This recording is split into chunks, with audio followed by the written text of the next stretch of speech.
मुंबईमध्ये रंगशारदा इथे बैठक होणार आहे। राज्यभरातील पदाधिकाऱ्यांची ही बैठक आयोजित करण्यात आली असून बैठकीमध्ये विधानसभेची पूर्वतयारी संदर्भात चर्चा केली जाणार आहे। रंगशारदामध्ये 13 जून रोजी मनसेची एक महत्त्वाची बैठक आयोजित करण्यात आली आहे। मनसेच्या राज्यभरातल्या पदाधिकाऱ्यांना या बैठकीसाठी बोलावण्यात आले आहे। विधानसभेची पूर्वतयारी यासाठी ही बैठक 13 जून रोजी आयोजित करण्यात आली आहे। अधिक माहितीसाठी जाऊयात आमच्या प्रतिनिधी प्रणाली कापसे यांच्याकडे। प्रणाली, मनसेच्या 13 जूनच्या बैठकी संदर्भात काय माहिती?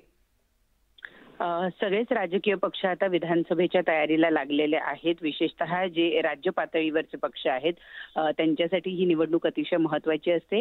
मनसे लोकसभा निवडणुकीमध्ये मनसेने भाग घेतलेला नव्हता। त्यांनी महायुतीला समर्थन दिलेलं होतं। महायुतीसाठी त्यांचे पदाधिकारी झटले होते, परंतु दिल्लीला जाऊन आल्यानंतर नक्कीच राज ठाकरे यांना विधानसभेच्या संदर्भात महायुतीकडनं काही आश्वासनं मिळालेली असतील।